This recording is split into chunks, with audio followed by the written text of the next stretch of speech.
오늘 먹을 치킨을 내일로 미루지 말자. 넌 먹을 때가 제일 이뻐. 다이어트는 포샵으로 등의 명언을 만들어낸 배달의 민족. 1000만 명 이상의 사용자를 보유하고 있는 명실상부 대한민국 배달 어플 1위 배달의 민족을 만든 김봉진 대표에 대한 몇 가지 사실들을 알아보자. 김봉진 대표는 겉모습에서부터 자신의 캐릭터를 확실히 하고 있다. 빡빡머리에 둥근 뿔테 안경, 그리고 독특한 턱수염까지. 이런 독특한 차림새 때문인지 힐링캠프에서는 홍석천과 닮은 꼴로 소개되기도 했다. 다른 닮은 꼴로는 이상봉 디자이너가 있다. 닮았나? 창업 초기 시절 투자자들로부터 젊은 디자이너라고 무시받을 것을 염려한 그는 제일기획의 마트 디렉터 오경수를 모방하기 시작해 이러한 외형을 갖추게 되었다. 김봉진 대표의 어린 시절은 그닥 유복하진 않았다. 손님들이 쓰던 식당방에서 잠을 잘 정도로 넉넉하지 못했다고 한다. 김 대표는 미술 공부를 하고 싶어 했지만 그의 가정 형편으로는 어림없는 일이었다. 그럼 돈 벌어 공고 갈게요 아버지 라고 집에 말하고 공고에 진학했지만 관심이 없던 탓인지 성적은 거의 최하위권이었다. 학교를 빠지기도 부지기수.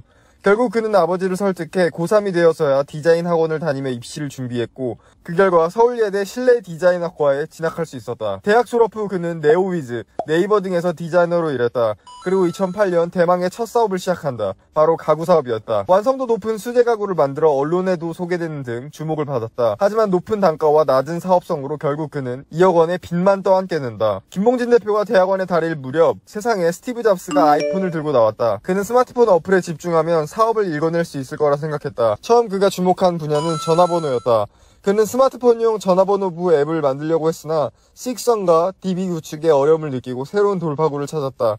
그것이 바로 배달이었다. 그는 배달의 민족을 만들기 전에 전단지를 줍고 다녔다. 2010년 6개월간 골목과 쓰레기통을 뒤져가며 배달 전단지를 주었다. 전단지를 수월하게 모으기 위해 경비 아저씨와 폐지 줍는 할머니와도 친해졌다고 한다. 그는 하루에 1000장 이상의 전단지를 수거했고 수거한 전단지를 스캔해 식당 리스트를 만들었다. 당시에는 이미 배달통, 배달 114 등의 어플들이 시장에 나와 있었다. 하지만 직접 거리에서 모은 5만 개의 전단지 파워는 대단했다. 거기에 B급 감성의 마케팅이 먹히면서 사람들의 눈길을 사로잡았다. 625가 바로결제 서비스를 도입하면서 배달의 민족도 바로결제 시스템을 도입했다. 하지만 시스템이 채 갖춰지지 않은 채 서비스를 시작해 모든 작업은 수작업으로 이뤄질 수밖에 없었다. 고객이 배달 어플로 짜장면 한 그릇을 클릭하면 배달의 민족 직원이 주문 내용을 확인하고 다시 해당 음식점으로 전화를 걸어 재주문하는 방식이었다. 그래서 시간이 오래 걸리는 것은 물론 메뉴나 배달 장소가 바뀌는 경우도 종종 있었다.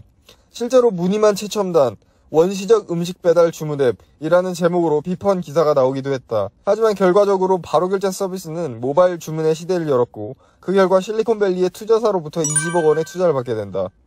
우리가 어떤 민족입니까? 배달의 민족. 배달의 민족은 이 문구로 광고계의 한 획을 그으며 B급 감성 마케팅을 공격적으로 펼친다. 재치 넘치는 카피들을 5개 광고로 내세우는 등 배달의 민족 광고는 SNS에서 큰 호응을 얻었다. 또한 배민 신춘문예, 치물리에 자격시험을 개최하는 등 젊고 재밌는 마케팅으로 사람들에게 브랜드를 어필했다. 초창기 배민의 캐치프레이즈는 21세기 최첨단 찌라시였을 정도로 배달의 민족은 처음부터 B급 감성의 컨셉을 확실하게 구축했다. 배달의 민족은 계속해서 서비스를 확장해 나갔다.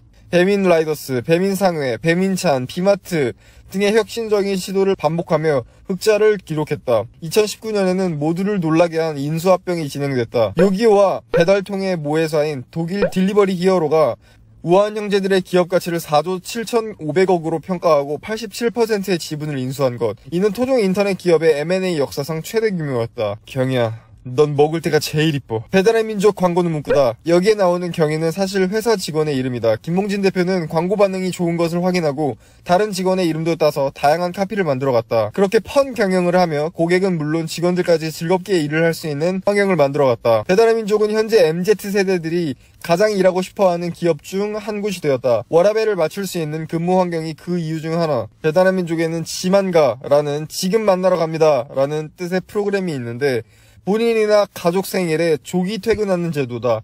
지만 가서 지만 가라고 부르기도 한다고. 자유로운 사내 분위기를 만든 김봉진 대표지만 그는 예상외로 규율을 가장 중요시 여긴다. 그는 9시와 9시 1분은 다르다고 딱 잘라서 말한다. 유명한 CEO들의 경영 철학을 보면 모두 규율을 꼽았다고 그는 말한다.